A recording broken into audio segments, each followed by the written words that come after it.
In the late 1990s, playgrounds were transformed into bustling marketplaces. Backpacks weren't just filled with school books, they were filled with Pokémon cards. Kids huddled into groups with their eyes on holographic prizes, flipping and shuffling their way through the most electrifying cultural phenomenon of all time. The Pokémon Trading Card Game wasn't just a fad, it was a straight-up revolution. What started as a spin-off from a video game series about battling and capturing monsters quickly became a multi-billion-dollar empire. Today, rare Pokémon cards can sometimes sell for millions of dollars, oftentimes thousands. Competitive tournaments attract players from all over the world, and expansion sets are constantly dropping. But how did this all begin? How did a trading card game about capturing monsters turn into one of the most lucrative trading card games of all time? What really went down between Wizards of the Coast, Pokemon, and Nintendo? We're gonna go over all of that and more in this video. This is a play-by-play of how Pokemon TCG came to be. All right, let's roll back to the 1990s when Pokemon was just a twinkle in its pixelated era. This is a time when Taco Bell was selling cups of beans and cheese. An era where cars were just as boxy and pixelated in the real world as they were in video games. And we're talking about an era when Clueless was breaking the box office. I unashamedly love this movie. Do not at me. It's a classic. Then in 1996, Pokemon Red and Green dropped on the Game Boy. Boom, millions of copies were sold, and Pokemon became an instant phenomenon. Kids were battling and trading Pokemon like it was their full-time job. And it wasn't just about playing a game. Pokemon changed what it meant to be a nerd in full fashion. This was a full-blown media takeover. Pokemon wasn't just going to stay on the Game Boy. It was going to enter into every different media opportunity that it could. We're talking cards, snacks we didn't know we needed, an anime. We're talking toys. I had so many of these toys and they're completely lost to time. This wasn't just a game changer, it was a life changer for millions of kids around the world. Enter Tsunekazu Ishihara, the man with a plan, the founder of Creatures Incorporated. Ishihara looked at Pokemon and saw the collectible nature of it all and thought, what if we made this physical? What if we made this into an actual game where kids can trade and battle in real life just as they can in the video game? Here's the kicker, trading card games were already massive in Japan, with games like Yu-Gi-Oh!, Vanguard, and Digimon dominating the scene.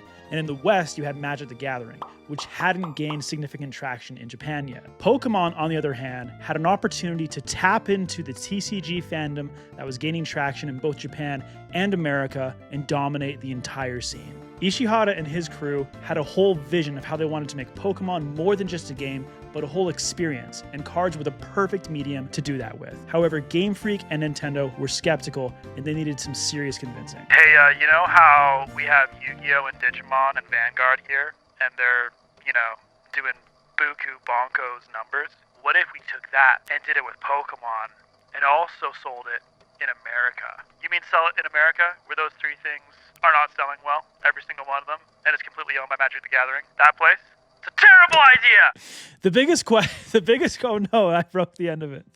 The biggest question that Ishihara and his team were wondering was, how can we take the digital battle experience in the Pokemon games and translate that into the real world? Capturing the strategic depth, the trading, and all of that was going to take a ton of work, and translating it into a Western audience was going to be even harder. The whole team wondered if this was even something that they were even capable of doing, and if they could execute on it. Spoiler alert, they did, and they created an absolute ATM out of nowhere. So after hashing out the idea, Nintendo and Game Freak teamed up with the Media Factory to do all the publishing for the TCG in Japan. The goal was clear: make the game simple enough that kids can get into it early, start battling, trading, things like that, but also get them hooked right away. Sounds easy, right? Well, here's where the magic actually happened. They had to figure out a way to make Pokemon's RPG turn-based mechanics translate from the video game into the real world with cards. Here are the 4 things that they came up with. Energy cards. These acted as stamina for Pokemon's attacks, just like in the video game. Evolution mechanics. So just like in the games, your Pokemon could evolve into stronger versions of themselves. Type matchups. Fire beats grass, water beats fire, etc. Just like we all knew from the games. Trainer cards. These were just like in-game items that could help strategically enhance your deck. But then came the first big hurdle: balance. Some of us struggle with balance. Some of us have broken both of their ankles and a leg coming downstairs. Some of us struggle to balance trading card games upon launch. I'm not trying to point fingers at anyone. I don't know what, that's such a personal joke. Like, when did I write this? At 3 in the morning? In the early tests, Charizard was a monster. Genuinely way too strong. He would dominate the meta, and if you had Charizard in your deck, you were basically going to win. Games would end in minutes because someone had a Charizard in their deck. So the team worked to tweak the balance and introduced rarity into the cards. This was done in an effort to make sure that one card didn't dominate the game. And to be perfectly candid, this is something that Pokemon TCG really still struggles with. If you're playing the Pocket game, you know what I'm talking about. Then, of course, the art had to be on point. Magic the Gathering had fantasy-like detailed artwork, but Pokemon had to keep that vibrant, cartoonish-like look that everyone knew from the video games and the anime. Ken Sugimori, the original artist behind Pokemon, was in charge of making sure that every single card looked like it was ripped directly from the video game, creating a cohesive experience for every single player, so they could go from the game right to the cards and feel like they haven't missed a beat. This made the cards, anime, and video games feel so cohesive that no matter what product you were buying from Pokemon, you felt like you were in the same world. This is one thing that helped Pokemon get to massive success very, very quick. You didn't just need a Game Boy to get into Pokemon. You could do through the cards, you could do through the anime, whatever you wanted. By 1998, Pokemon had officially landed in the West. But Game Freak didn't just want to bring the video games to everyone, they wanted to bring Pokemon to the masses, and the TCG was a really important part of that. Enter Wizards of the Coast. These guys owned and operated Magic the Gathering, and if anyone could take Pokemon to the West, it was these guys. Now, Magic the Gathering was a massive success, but Pokemon wasn't a strategic-heavy card game. It had to be accessible to kids and adults alike. While Magic went for the hardcore players, Pokemon had to be designed for kids to make it very accessible. One of Wizards' first big challenges was translation and localization. The Japanese rules were sometimes a bit, let's say, vague.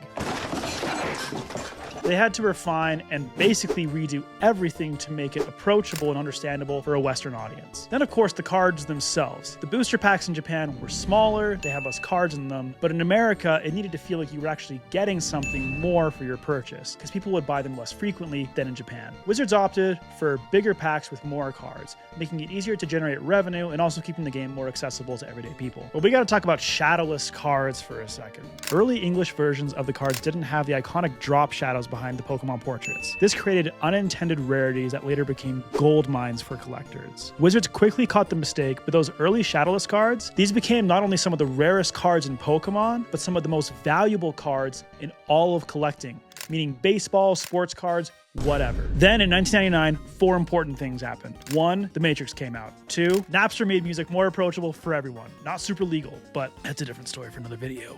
Phil Collins tapped into the universal consciousness and gave us Tarzan. Thank you, Phil Collins. I owe you everything in my life. God bless you. No, I'm not doing it. Pokemon TCG exploded in the US. And when I say exploded, I really do mean it. This was a cultural movement unlike anything we'd ever seen.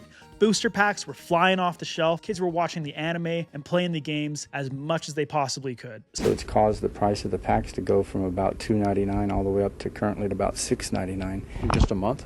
Less than a month. Some stores were even limiting the amount of booster packs and Pokemon cards that you could buy from them. Something that possibly still happens today. I'm looking at you, scalpers. Stop ruining a good thing. Wizards, though, could not keep up with the demand. With an increase in demand also meant there was an increase in production. And that production was sometimes rushed, oftentimes leading to errors, misprints, and issues with print quality. Today, some of those misprint errors can be the most valuable cards on the market, like this one. Pokemon TCG that year became the most popular trading card game in North America, beating out even Magic the Gathering, Wizards' darling child. Wizards had a hit on their hand, and there was no turning back for them. Now, here's where the drama starts to build. Pokemon's expansion in the West was in large part due to how Wizards of the Coast had helped them get there. Their experience directly influenced how successful and how available Pokemon was to consumers in America, Canada, places like that. As such, Wizards of the Coast was vying for more control over the Pokemon TCG from the Pokemon Company. Wizards wanted more input, influence, even control over character design, card rules, tournaments, and game structure. Basically, Wizards wanted to shape and influence Pokemon TCG to be something that they had direct control over. While Wizards wanted faster rollout and more product, Game Freak feared that rolling out more product at a faster rate would damage the Pokemon brand, fearing the game would suffer the same fate as many other trading card games that got oversaturated and burnt out. Plus, they didn't want to make it too complex. Game Freak wanted the game to be accessible to kids and always stay that way. And so this tug of war over creative control led to major friction between the two companies. By 2002, the relationship between Game Freak and Wizards of the Coast had completely soured. Game Freak was already laying down the groundwork to take back complete control of Pokémon TCG, but Wizards was still under contract to publish the game. When Wizards got wind of what was happening, they were absolutely furious. And just like that, Wizards filed a lawsuit against Game Freak in 2003 for breach of contract. Game Freak countered by saying, this is literally our brand. We own Pokemon. This is our company. We have the right to take back control of our own IP. The lawsuit dragged out for months. In the end, Game Freak won, and Wizards had to step away from Pokemon. With the legal battle behind them, Game Freak and a newly formed entity called the Pokémon Company International took back control of Pokémon TCG. Now that Wizards had successfully introduced the game to the West, it was up to the Pokémon Company to execute and take that to new heights. Sure, a lot of former Wizard employees were frustrated. They felt like they had taken Pokémon TCG to where it was, and it was because of their direct influence that it had reached the heights that it got to. On the other hand, some felt like Game Freak's need for tighter control was inevitable. After all, it was their IP and they owned the entire brand. But here's the thing, despite all the behind-the-scenes drama, Pokemon TCG kept thriving. The game was about to enter a new phase under TCPi's full control, and the world was about to see how Game Freak would take the game to the next level. And let me tell you, they did not disappoint. The first step after taking back control of the Pokemon TCG from Wizards, TCPi needed to revamp all the core gameplay mechanics within Pokemon TCG. Under TCPi, Pokemon TCG saw massive changes to the game for both competitive players and casuals. If you're a filthy casual and you're watching this, you know who you are. And I just want to let you know that I'm here for you and I'm one of you and it's okay. You're safe here. Let's go ahead and talk about some of the changes that have come to the game since Wizards got booted out of the picture. EX cards. These Pokemon had higher HP and stronger abilities, but if they got knocked out, your opponent took 2 prize cards instead of 1. High risk, high reward. Level X and Prime cards. Level X cards introduce the ability for Pokemon to level up mid-battle, adding another layer of strategy. Prime cards, meanwhile, enhance Pokemon without making deck building too complex. Mega Evolutions. With Mega Evolutions on the scene, this completely changed how players would approach battles. These were powerful transformations that could turn the tide of a match, much like they did in the video games. Sun and Moon era. Enter GX cards, which introduced one-time ultra-powerful moves that could completely flip a game on its head. You had to time them perfectly for maximum impact. The Sword and Shield era. V, VMAX, and V-Star cards brought the Dynamax mechanic from the video games into the TCG, allowing massive power-ups and high-stakes plays. The Scarlet and Violet era. Terrestrializing hit the scene, letting Pokemon change types mid-battle for a new strategic layer. And to top it off, EX cards made a return, keeping the game both nostalgic and innovative. As Pokemon TCG evolved, so did the competitive play. Wizards had set up the tournament structure that Pokemon TCG was using, but TCPi took it to absolutely new heights. Pokemon World Championships. What started as a niche event grew into one of the biggest trading card game competitions in the world. By the 2010s, the prize pool was reaching up to $500,000, making it a serious esport. Expanded tournament formats.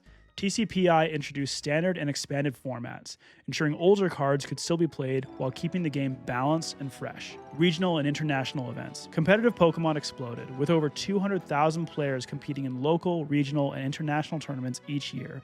The game was no longer just popular, it was an official esport. What's your take on the future of Pokemon TCG? Personally, I've been playing TCG Pocket, enjoying it, but I also feel like I can never finish a whole pack. I feel like every time I get into the game, I'm getting edged out by players who are dropping so much money into the game. The game has reached new heights, demand is higher than ever before, and it being harder than ever before to get product. Do you think the Pokemon Company will step in and make product more available, or do you think they'll keep it as is? One thing is exceptionally clear. Pokemon TCG is here to stay. The cards are more expensive and more popular than they ever have been, which kind of makes me feel bad for kids in general, because this game is designed for kids and there's no shot that a kid can pay double or triple MSRP for prismatic evolutions. Yeah, but in the same breath, bro, should have been born earlier. This game's for us, and I'm still here. You're not, so I don't know. But on the real, where does Pokemon TCG go to from here? It feels like the Pokemon Company's kind of pushing people to get more into TCG Pocket, which is a great game and a great experience. And if you haven't played it yet, you know, maybe hop on. I'll play you.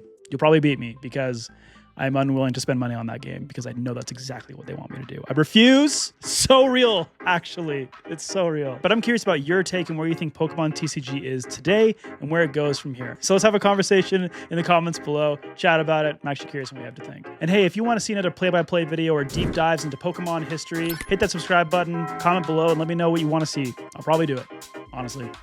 Anyway, thanks for watching. I feel so existential right now. Like, what am I doing with my life? Anyway, thanks for watching. Masubi's on the house. Bye.